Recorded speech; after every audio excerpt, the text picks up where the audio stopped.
Assalamu alaikum students, hope you all are fine at home. Today we read Urdu class 2 chapter number 7.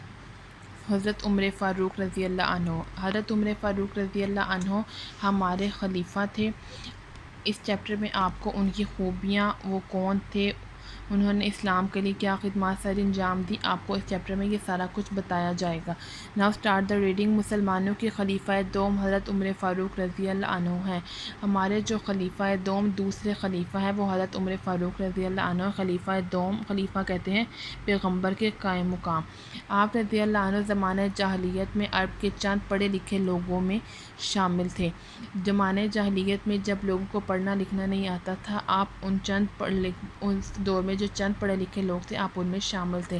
زمانہ جاہلیت کہتے ہیں اسلام سے پہلے کا دور، جب لوگ پڑھے لکھے نہیں تھے، ان کو اچھے برے کی تمیز نہیں تھی، وہ جہالت میں تھے. آپ رضی اللہ عنہ اپنے عدل و انصاف کی وجہ سے بہت مشہور تھے. آپ کوئی بھی مسئلہ ہو جاتا تھا، آپ اس میں ہمیشہ عدل و انصاف سے کام لیتے تھے. آپ اپنی اس عدل و انصاف کی خوبی کی وجہ سے بہت مشہور تھے. عدل کہتے ہیں برابری کو، انصاف کہتے ہیں عدل کو. آپ رضی اللہ عنہ اتنے بہادر اور جنگجو تھے کہ لوگ آپ رضی اللہ عنہ کے غصے کے ڈر سے آپ رضی اللہ عنہ کا سامنا کرنے سے گھبراتے تھے. آپ بہت زیادہ بہادر اور جنگجو تھے کہ لڑنے سے ڈرتے نہیں تھے. بہت بہادر انسان تھے تو لوگ آپ کے غصے سے ڈرتے تھے اور آپ کا سامنا کرنے سے گھبراتے تھے کہ کہیں ہم سامنے آئیں تو ہماری کوئی بات سے آپ کو غصہ نہ لگ جائے، ہماری کوئی بات آپ کو بری نہ لگ جائے. جنگجو مین دلیر، ڈر مین خوف، سامنا مین ملنے، گھبراتے مین ڈرتے. اسلام لانے سے قبل آپ رضی اللہ عنہ اسلام کے بہت بڑے دشمن تھے. جب حضرت عمر فاروق رضی اللہ عنہ نے اسلام قبول نہیں کیا تھا تو آپ اسلام کے بہت بڑے دشمن تھے. اسلام سے نفرت کرتے تھے، اس کے خلاف سازشیں کرتے رہتے تھے. اس کو کہتے ہیں اسلام کا دشمن ہونا. قبل مین پہلے، دشمن مین مخالف. حضور صلی اللہ علیہ وسلم نے آپ رضی اللہ عنہ کے مسلمان ہونے کے لیے اللہ تعالیٰ سے دعا کی تھی. حضور صلی اللہ علیہ وسلم نے آپ رضی اللہ عنہ کے لیے دعا کی تھی کہ اللہ تعالیٰ انہیں مسلمان کر دے، انہیں اسلام کی، ایمان کی دولت دے دے. جب آپ رضی اللہ عنہ مسلمان ہوئے تو حضور صلی اللہ علیہ وسلم آپ رضی اللہ عنہ کے اسلام قبول کرنے سے بہت خوش ہوئے.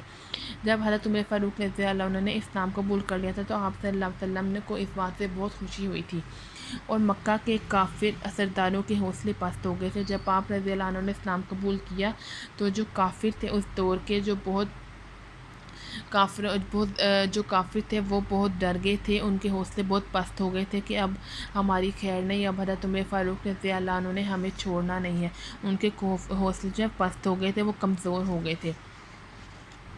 کیسر روم نے ایک دفعہ اپنا ایک ایلچی حضرت عمر فاروق رضی اللہ عنہ کی خدمت میں بھیجا کہ آپ رضی اللہ عنہ کے حالات زندگی اور انتظامات سلطنت دیکھ سکیں.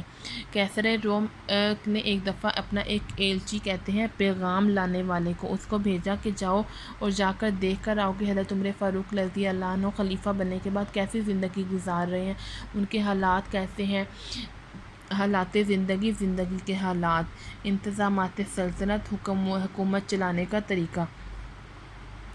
انہوں نے بھیجا کہ جاؤ دیکھ کر آؤ کہ ان کے حالات زندگی کیسے ہیں، وہ حکومت چلانے کا انداز کہتا ہے، وہ لوگوں کی صحیح طرح خدمت کر رہے ہیں یا نہیں کر رہے. جب وہ مدینہ منورہ پہنچا تو وہاں کے لوگوں سے دریافت کیا کہ تمہارا بادشاہ کہاں ہے. جب وہ ایلچی مدینہ منورہ پہنچا تو اس نے لوگوں سے کہا کہ تمہارا بادشاہ کہاں ہے، یعنی تمہارا خلیفہ کہاں ہے. دریافت مین پوچھا، بادشاہ مین مالک. وہ کہنے لگے کہ ہمارا تو کوئی بادشاہ نہیں. انہوں نے کہا ہمارا تو کوئی بادشاہ نہیں ہے. کس بادشاہ کی تم بات کہہ رہے ہو؟ البتہ ایک امیر ہے.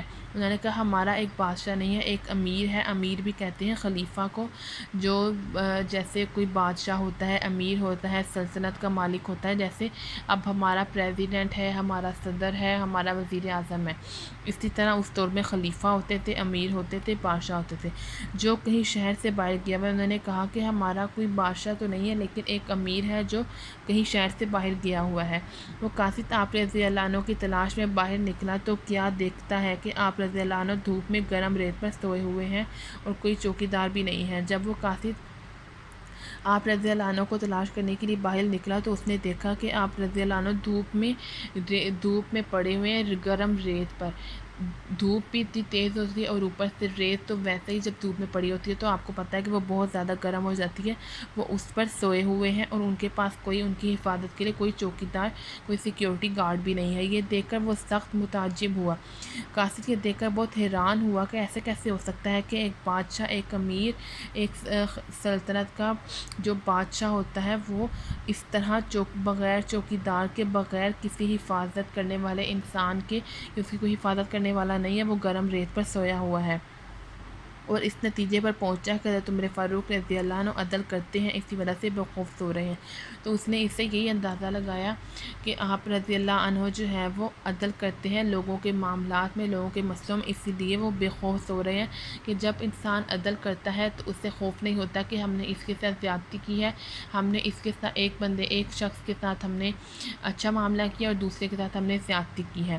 بے خوف مین دلیر، متعجب مین حیران ہوا. ہمارا بادشاہ ظلم کرتا ہے اسی لیے وہ خوف زدہ اور پریشان رہتا ہے. تو انہوں نے کہا کہ جو ہمارا یہ جو اس سلطنت کا بادشاہ ہے اس لیے عدل کرتا ہے، اس وجہ سے بے خوف سو رہا ہے، لیکن جو ہمارا بادشاہ ہے وہ ہم پر ظلم کرتا ہے، ہماری رعایا پر ظلم کرتا ہے، اسی لیے وہ خوف زدہ رہتا ہے اور پریشان رہتا ہے کہیں کوئی اسے نقصان نہ پہنچا دے. خوف زدہ مین ڈرنا. حضرت عمر رضی اللہ عنہ کی زندگی بہت سادہ تھی اور آپ رضی اللہ عنہ کچے مکان میں رہتے تھے. آپ بادشاہ ہونے کے باوجود، خلیفہ دوم ہونے کے باوجود آپ بہت سادہ زندگی بسر کرتے تھے اور آپ ایک کچے مکان میں رہتے تھے. حضور صلی اللہ علیہ وسلم نے آپ رضی اللہ عنہ کو جنت کی بشارت دی. آپ رضی اللہ عنہ نے حضرت عمر فاروق کو جنت کی بشارت دی تھی کہ تم جنت میں جاؤ گے. بشارت میں خوشخبری، ان کو خوشخبری سنائی تھی کہ تم بھی جنت میں جاؤ گے. آپ رضی اللہ عنہ نے یکم محرم 23 ہجری کو شہادت پائی. آپ رضی اللہ عنہ کا جو انتقال ہے، ڈیتھ ہے، شہادت ہے، وہ 23 ہجری یکم محرم الحرام کو ہوئی تھی. شہادت میں راہ خدا میں شہید ہونا، اور حضور صلی اللہ علیہ وسلم کے پہلو میں دفن ہوئے. آپ صلی اللہ علیہ وسلم کی جو قبر ہے اس کے ساتھ ہی آپ رضی اللہ عنہ کی بھی قبر ہے، یعنی وہ آپ صلی اللہ علیہ وسلم کے پہلو میں ساتھ ہی دفن ہوئے ہیں. Now read this lesson at your home for your improvement in reading. Stay home, stay safe. السلام علیکم. اللہ حافظ.